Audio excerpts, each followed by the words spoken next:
wabarakatuh. A'udzubillahi minasyaitonir rajim. Bismillahirrahmanirrahim. Alhamdulillahilladzi hadana li hadza wa ma kunna linahtadiya laula an hadanallah. Asyhadu an la ilaha illallah wa la syarika lah wa asyhadu anna Muhammadan abduhu wa rasuluh la nabiyya ba'dah. A'udzubillahi minasyaitonir rajim. Bismillahirrahmanirrahim. Ya ayyuhalladzina amanu taqullaha wa kunu ma'as-shadiqin. Amma ba'du. Para salikin, para muhibbin, jamaah, kolega, para zu'ama, para bunyai, Pak Yai izin kami untuk bisa perkenankan membahas kitab Tajul Arus sebagai bagian dari upaya kita mempersiapkan diri menuju Allah, karena memang kitab ini Tajul Arus, mahkota arus, ya, mempelai yang yang di make up sedemikian rupa dalam rangka mempersiapkan diri menuju Allah. Mari kita pertama-tama bersyukur pada Allah atas semua karunia iradahnya, dan kita mohonkan keberkahannya, kerahmatannya. Moga-moga ini kita bisa capai biqauli alhamdulillahirabbil alamin. Shalawat serta salam semoga tetap terlimpahkan kepada junjungan kita Nabi Agung Nabi Muhammad Rasulullah Sallallahu Alaihi Wasallam. Biqauli Allahumma sholli wa sallim wa barik alaihi. Para salikin jamaah semua rahimahullah, dengan segala permohonan maaf kita break pada tanggal 1 Januari yang lalu. Rasanya kita juga kangen, ya, 2 minggu ya tidak ketemu. Moga-moga ini menjadi wujud dari kerinduan kita untuk mendekatkan diri pada Allah, menjadi memulai atau melalui kitab ini. Moga-moga nanti kita mendapatkan syafaat dari para Rasulullah dan juga karomah dari aulia-aulia, khususnya dari pengarang kitab ini. Sholawat serta salam, ya, moga-moga untuk junjungan kita Nabi Muhammad Sallallahu Alaihi Wasallam. Allahumma sholli wa sallim. Para salikin jamaah semua, satu baris yang kita ambil pada sebelum kita libur adalah inti dari semua kita itu seorang yang mukmin, ya, itu harus menyeimbangkan antara roja wal khauf. Orang harus roja, takut terhadap apa yang akan menjadi ancaman Allah.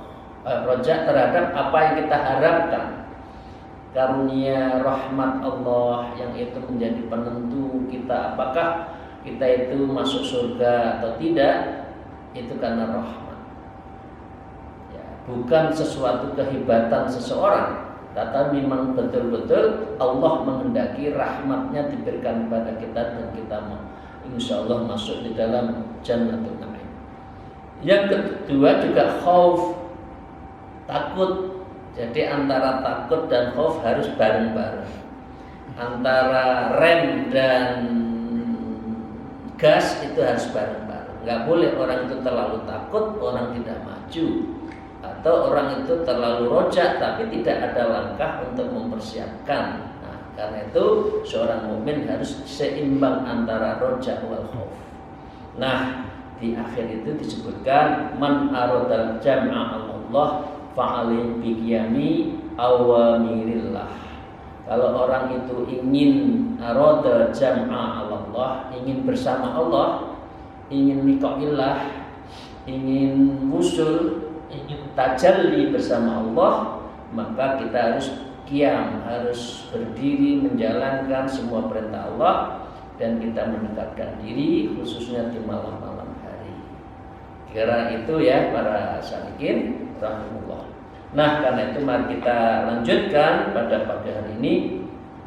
Wa qala al-muallif fi hadzal kitab wa nabihima bi ulumiha fid dharain amin ya rabbal alamin. Amin. A'udzubillahi minasyaitonir rajim. Bismillahirrahmanirrahim. Idza tala'ta 'ala zawjatika bi khiyanatin fa innaka ta'dhu 'alaiha fa kadzalika nafsaka qad khanatka fil umurika wa asma'al uqala ala anna zawjata idza khanat la yakfiha zawjiha wa zawjuha bal yutallikuha fatalik nafsaka. Jadi para salikin ini berimbang ini perbandingan ya. Seseorang antara kita dengan Allah dan kita dengan sesama manusia, keluarga khususnya antara kita dengan istri. Sebelumnya saya minta maaf pada kaum perempuan ya, mungkin ada sesuatu yang tidak berkenan. Idza talaqta ala zaujika bihiyanatin, idza talaqta apabila kita itu mengetahui ya, tertangkap basah lah kira-kira itu, ala zaujatika apabila istri kita itu khianat ya bihiyanatin ya, maka dengan demikian fa innaka tadhu 'alaiha dan dia itu adalah melakukan sesuatu yang dia khianat ya ghadab kan tadhu 'alaiha, tentu kita marah. Dikasih amanah kok tidak bertanggung jawab, khianat. Dikasih jabatan kok tidak dijalankan, khianat. Diajak untuk berjuang di tengah jalan menusuk dari belakang, khianat. Ya kita tentu marah kan gitu. Fa innaka tadum 'alaiha. Nah, sikap seperti ini fakadzalika nafsaka. Begitu juga kalau apa yang terjadi seperti itu adalah nafsumu. Qad khanatka fi umurika, karena nafsumu itu telah berkhianat kepada dirimu di dalam seumur-umur hidupmu. Kita marah nggak kalau nafsu kita itu kita ujub? Kalau nafsu kita ngajak yang amarah busuk, ngajak yang jelek-jelek itu marah nggak? Jangan-jangan kita menikmati dengan ajakan yang tidak baik itu, nggak ada unsur marah sekali, nggak ada rasa menyesal atas maksiat kita, kok nggak ada ya? Nah, itu kan. Nah, seharusnya kepada istri yang khianat dikasih belanja tanda petik kok tidak diatur dengan baik, masih punya utang kemana-mana, maaf izin karena masih arisan sana-sana kurang ya, akhirnya hutang kemana-mana kan marah loh. Lek nafsu kita khianat, nafsu kita tidak ikut hati kita, nafsu kita mengajak sesuatu yang buruk kok malah nggak dimarahin. Nah, kira-kira gitu loh. Para salikin ya. Nah, dengan demikian fasma'u kala sudah ijma' para ahli ala anna zawja idza khanat apabila kita itu mempunyai istri khianat ya layak biha zaujuha, maka dengan demikian ya kita boleh untuk tidak kembali, tidak menyapa ya, tidak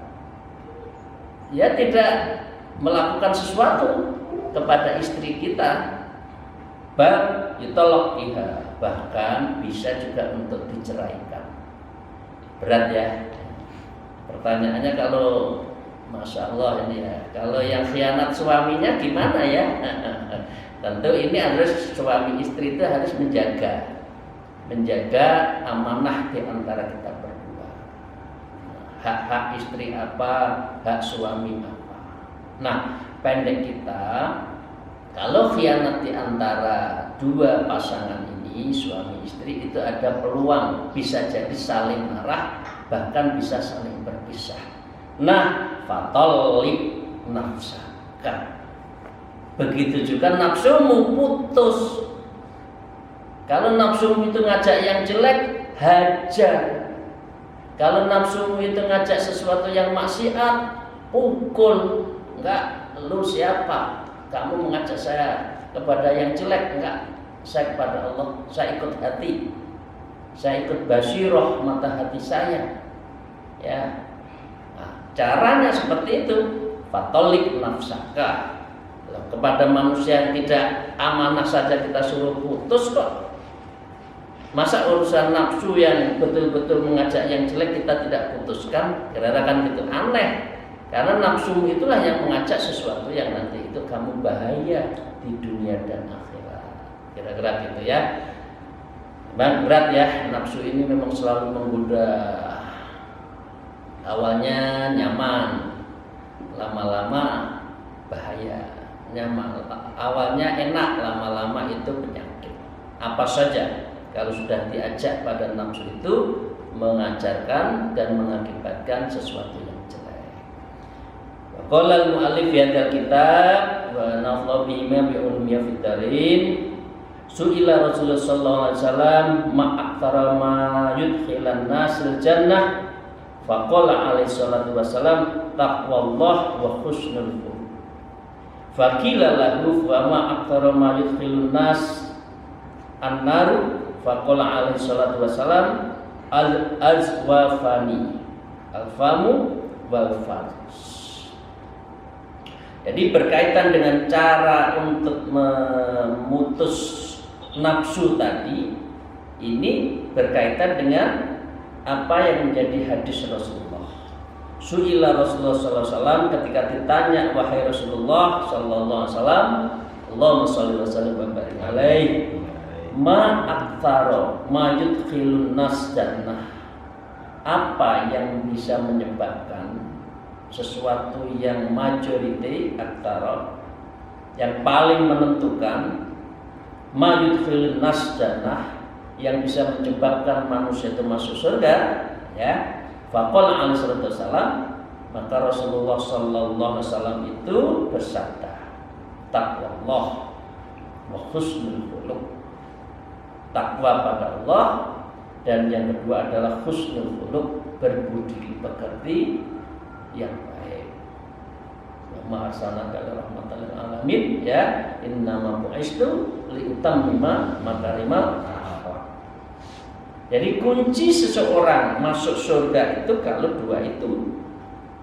Takwa, ya, takwa itu sebagai sublimasi kita sebagai hamba Allah yang harus menjalankan perintahnya dan menjauhi seluruh larangannya. Artinya ya takwa itu Anda ikut hatimu dah.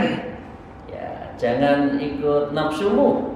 Karena nafsu itu pasti bukan takwa, dia pasti mengikuti amarah bisu. Nah, wa husnul khuluq, dan berbudi pekerti yang baik. Budi pekerti, adab itu di atas ilmu. Orang pintar banyak, orang hebat banyak, orang alim banyak, dengan segala deret prestasi keilmuannya, itu tidak ada artinya kalau tidak didasari, tidak berbuah pada khuluq, ahsanul khuluq, adab, etika, budi pekerti. Ya. Kalau tidak itu ya tidak ada artinya. Nah, intinya dua itu.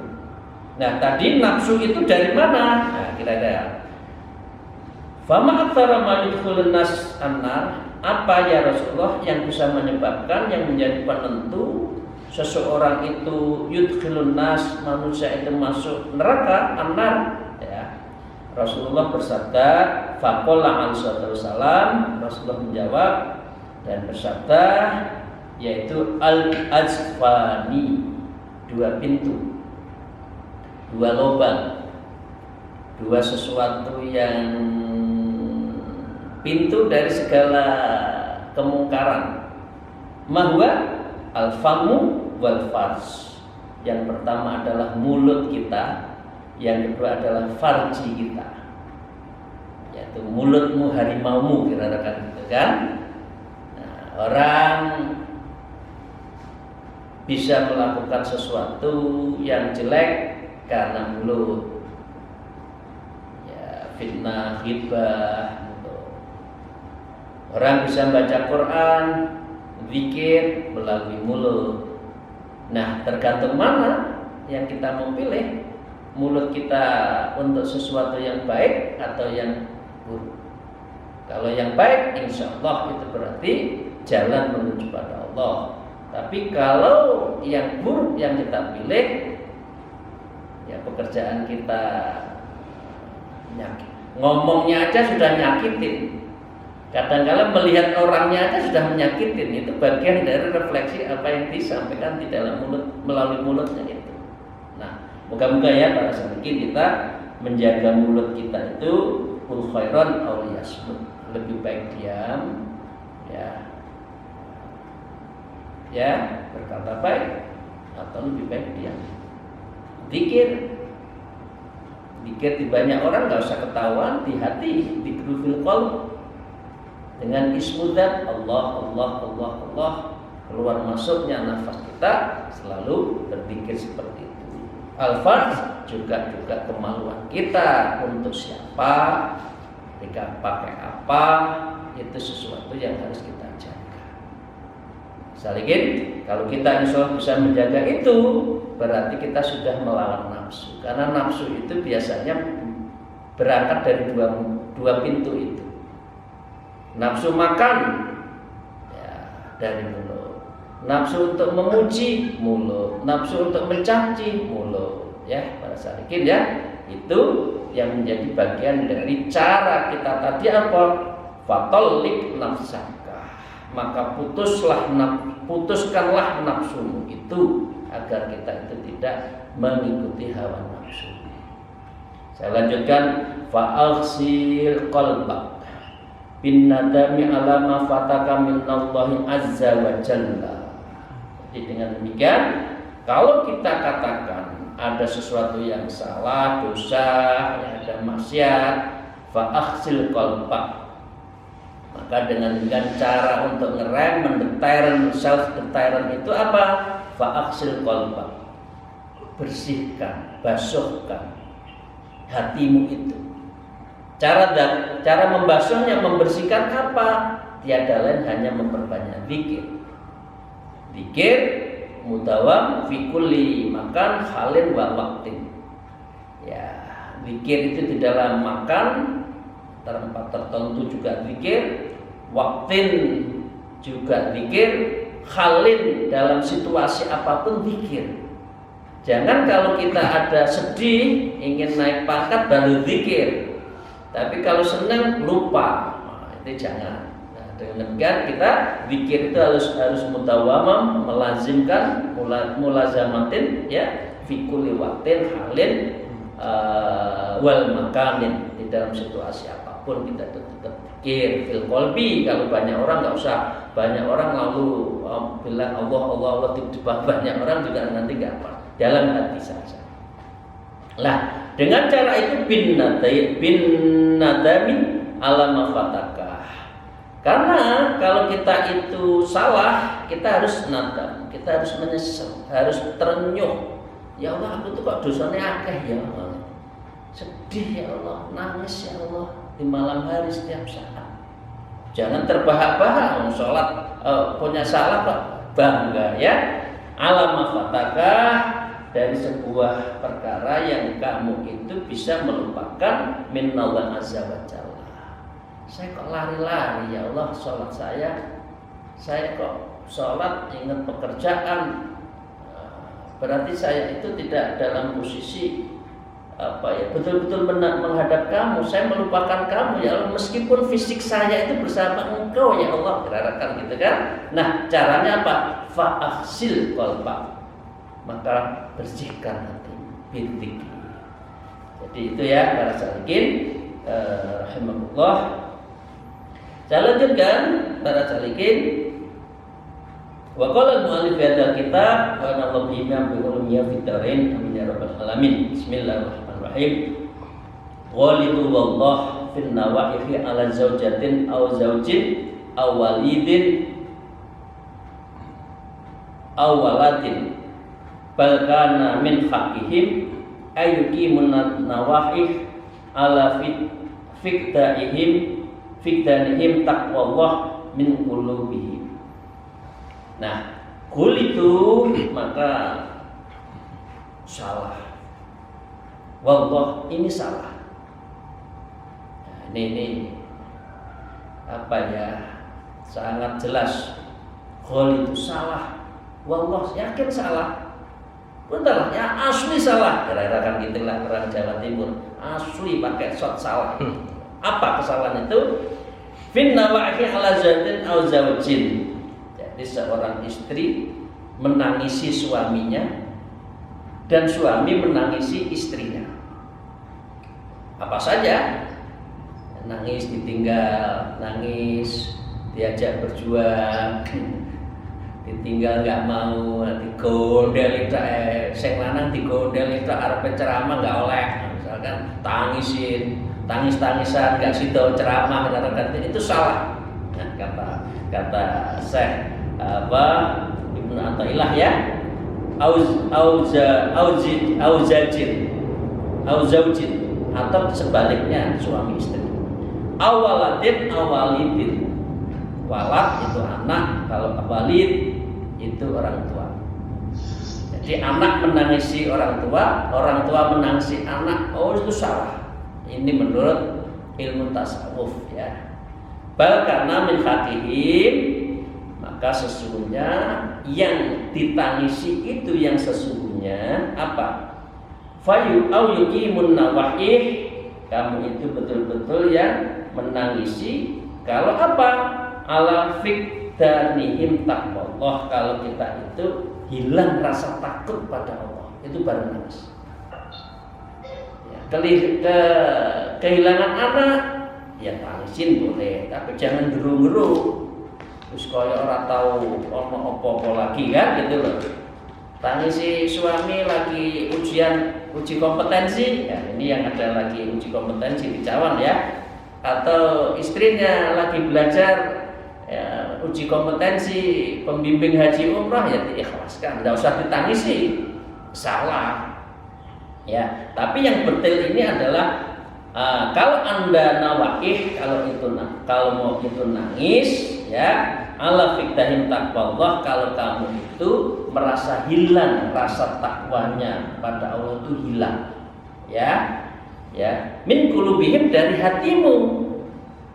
Loh, kamu itu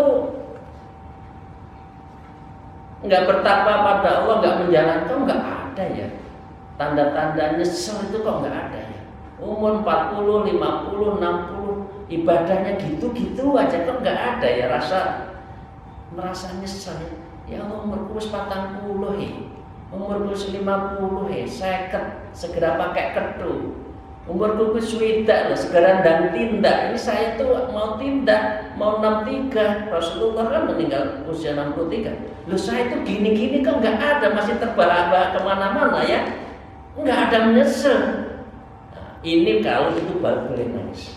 Nangislah di tengah malam hari kalau kita itu dalam posisi seperti itu. Ya. Kemudian diteruskan tukoh kihu bidzid ka'annaka jawasta sirat wa athalis niran. Fardhu fidzalika, malah kamu kok tertawa terbahak-bahak. Wah, syukur, alhamdulillah saya naik pangkat. Hore, saya dapat pekerjaan. Hore, saya dapat uang banyak. Oh, senangnya terbahak-bahak. Padahal belum tentu jabatan, pangkat, uang itu mendekatkan diri pada Allah. Ilmu yang paling baik itu adalah ilmu yang bisa mendekatkan diri pada Allah. Nikmat yang terbaik apa saja yang bisa mendekatkan diri pada Allah itu nikmat. Tapi kalau sebaliknya itu adalah mudarat dan itu bahaya. Nah, seringkali manusia adalah tukoh hikuhu bidzidka, hidupnya terbahak-bahak, rezeki, pangkat, ya jabatan. Senangnya bukan main, selamatan kesana kesini ya dapat amanah kok. Apa itu pesta 2 hari 2 malam, padahal itu fitnah. Itulah. Nah, ka'annaka jawazta sirat, seakan-akan kamu itu sudah melewati sirat dengan bagus. Siratal mustaqim dijalani, sudah dikira sudah lewat, udah mau masuk surga aja belum. Kamu belum dihisab, belum dimaksar, tangan belum bicara, tangan kaki belum bicara, mulut belum bicara, ya. Nah, kok terbahak-bahak urusan dunia? Ka'annaka jawazta sirat, seakan kamu itu sudah lolos dari siratal mustaqim. Wa atharatin nirat, dan seakan-akan kamu itu tidak terpeleset dari api neraka. Masya Allah ya, manusia itu ya ukurannya kok selalu dunia, ukurannya selalu jabatan kekuasaan. Wis lah lakoni ae, duwe apa dilakoni, ndak duwe dilakoni. Manusia itu sak dermo nglakoni. Umur berapapun, punya apapun tidak dibawa, kita juga nunggu mati kok. Nggih. Jadi kita jangan terbahak-bahak kalau urusan dunia ini. Itu para salikin, para salatullah, moga-moga dari beberapa bait ini bisa menjadikan kita itu cara untuk memutus nafsu dan cara kita untuk mendekatkan diri pada Allah. Moga-moga bermanfaat, maslahah fid dini wa dunya wal akhirah. Wallahu muwaffiq ila aqwamit thariq. Wassalamualaikum warahmatullahi wabarakatuh.